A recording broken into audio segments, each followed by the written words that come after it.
Justice Secretary Vitaliano Aguirre ibinunyag na may grupo mula sa loob ng DOJ ang nagpaplanong patalsikin siya sa pwesto.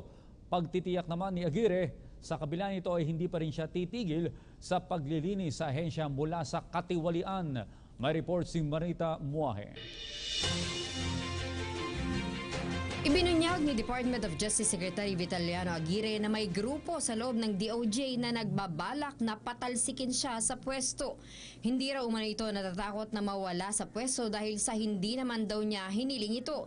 Sabay hamon pa na sasamahan pa umano niya ang mga nagsasabi nito kay Pangulong Rodrigo Duterte. I did not seek this appointment. I will not even lose a single night's sleep if this post is taken away from me. I might even be thankful if I'm removed. Hindi ako kapitan. Sa isinagawang press conference sa DOJ, sinabi ni Aguirre na nakarating na sa kanyang kaalaman na ilang mga opisyal ng ahensya ang nagkikita-kita at nagmi-meeting sa oras ng trabaho upang pagplanuhan ang pagpapaalis sa kanya. Talamak din di umanong korupsyon sa ahensya at sinabi pa na ipinangako niya kay Pangulong Duterte na hindi niya ito hahayaan. There are so many reports of corruption in the DOJ. Kaya sabi kong ganyan, I will not be a hypocrite.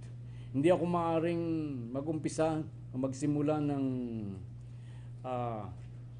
pag-imbestiga ng corruption sa other offices if within my backyard ay nandun ang nests of corruption. Ang mga nabanggit na corrupt officials din umano ang nagpaplano na mapaalis siya sa ahensya.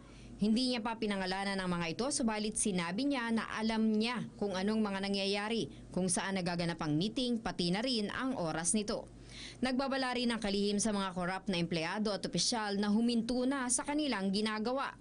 Corruption by commission and corruption by omission must both be stopped. It simply has to stop. Stop it or we will stop you. Nilinaw naman ni Aguirre na walang kinalaman dito sa Senator Leila de Lima at maging sa usapin ng illegal drugs. Para sa PTV News, Marita Muahe.